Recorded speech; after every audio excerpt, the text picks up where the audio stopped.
퇴근했습니다. 집에 가면 쉬어야 하는데 옷을 갈아입습니다. 배달 가방을 챙깁니다. 오토바이 티를 짚습니다. 다시 나갑니다. 월급이 부족해서입니다. 아니면 부족할 것 같아서입니다. 아니면 남들이 다 부업을 하니까 나도 해야 할 것 같아서입니다. 지금 이 시대에 이 상황이 너무나 많은 분들에게 일어나고 있습니다. 직장을 다니면서 배달을 합니다. 퇴근 후 과외를 합니다. 주말에 카페에서 알바를 합니다. 유튜브를 찍습니다. 블로그를 씁니다. 엔잡러가 되지 않으면 살 수 없다는 말이 당연하게 들립니다. 그런데 오늘 이 대화를 한번 나눠보고 싶습니다. 이것이 정말 답인가? 아니면 우리가 무언가에 쫓기고 있는 것인가? 먼저 현실을 직시하겠습니다. 2024년 한국의 물가 상승률은 소비자 물가 기준 지속적으로 높은 수준을 유지하고 있습니다. 식료품 값이 올랐습니다. 전기요금이 올랐습니다. 월세가 올랐습니다. 대출 이자가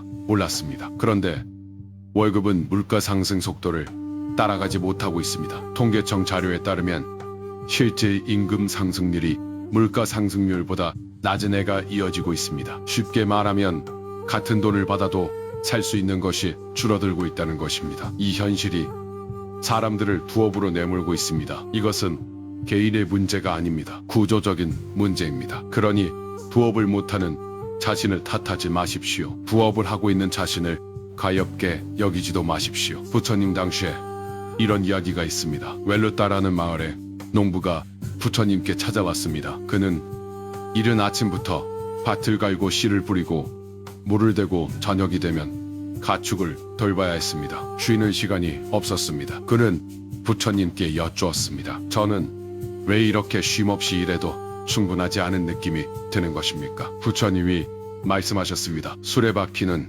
굴러가면서 바퀴의 중심, 바퀴축을 중심으로 돌아갑니다. 바퀴축이 없으면 바퀴는 굴러갈 수 없습니다. 당신의 삶에서 바퀴축은 무엇입니까? 일이 많아도 중심이 있는 사람은 흔들리지 않습니다. 중심 없이 일이 많으면 바퀴는 굴러가지 않고 흔들립니다. 이 말씀이 오늘 우리에게 그대로 닿습니다. 부업을 하든 하지 않든 내 삶의 중심이 무엇인지가 먼저입니다. 부업을 해야 할지 말아야 할지 결정하기 전에 먼저 세 가지를 스스로에게 물어보십시오. 첫 번째 질문입니다. 나는 왜 부업을 하려 합니까? 이유가 명확해야 합니다. 생계가 실제로 어렵습니까? 빚을 갚아야 합니까? 특정 목표, 예를 들어 여행 자금이나 결혼 자금을 모으기 위해서입니까?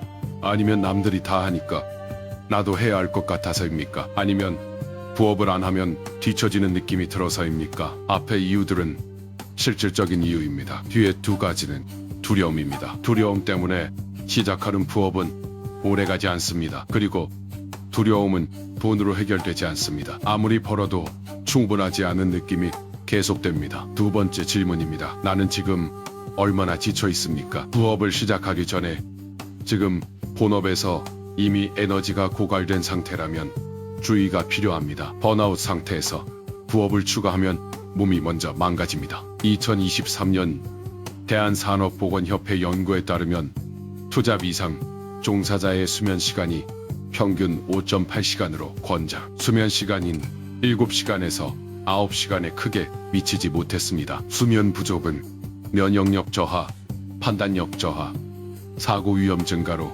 이어집니다. 부업으로 번 돈이 나중에 의료비로 나가는 경우가 생깁니다. 돈을 벌기 위해 건강을 팔아서는 안 됩니다. 세 번째 질문입니다. 나는 부업 없이도 지금 생활이 실제로 불가능합니까? 많은 분들이 부업이 필요하다고 느끼지만 실제로 지출을 점검해보면 줄일 수 있는 부분이 있는 경우가 많습니다. 부업을 시작하기 전에 가계부를 한 달만 써보십시오. 어디에 돈이 새는지 보입니다. 구독 서비스, 외식 횟수, 충동 구매, 이것들을 줄이는 것이 부업보다 먼저일 수 있습니다. 지출을 10만원 줄이는 것이 부업으로 10만원 더 버는 것보다 쉽고 지속 가능한 경우가 많습니다. 그렇다면 부업이 정말 필요하다고 판단됐을 때 어떻게 해야 할까요? 첫 번째 방법입니다. 내 시간을 파는 부업과 자산을 만드는 부업을 구분하십시오. 배달 알바는 내 시간을 파는 부업입니다. 일한 만큼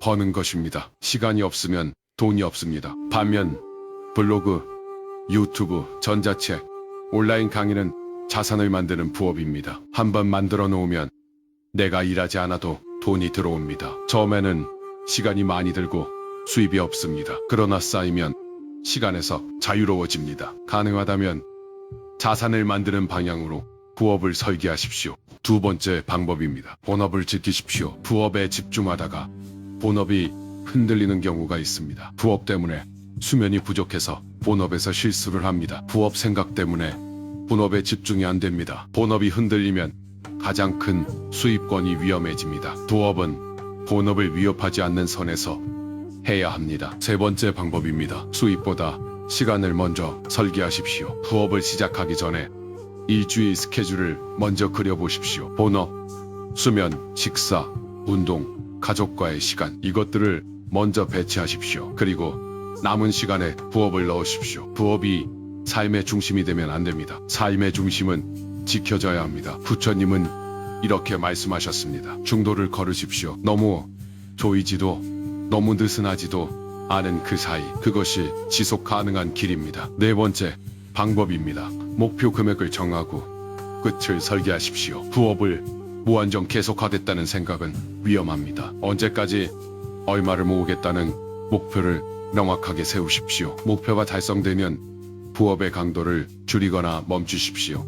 끝이 보이는 부업과 끝이 없는 부업은 심리적으로 완전히 다릅니다. 끝이 보이면 버틸 수 있습니다. 끝이 없으면 지칩니다. 다섯 번째 방법입니다. 부업을 하지 않는 선택도 존중하십시오. 부업을 하지 않는 것이 게으른 것이 아닙니다. 지금 이 순간 충분히 쉬는 것, 가족과 함께하는 저녁 시간, 취미를 즐기는 주말, 이것들도 삶에서 필요한 것입니다. 돈으로 살 수 없는 것들입니다. 부업을 하지 않기로 선택했다면 그 선택을 당당하게 하십시오. 남들이 다 한다는 이유만으로 시작할 필요는 없습니다. 부처님은 이렇게 말씀하셨습니다. 다른 사람의 1000가지 일보다 자기 자신의 한 가지 일이 더 낫다. 남의 삶을 사느라 자신의 삶을 잃지 마십시오. 마지막으로 이 말씀을 드리고 싶습니다. 고물가 시대는 개인이 만든 것이 아닙니다. 구조가 만든 것입니다. 그 구조 속에서 최선을 다하고 있는 여러분은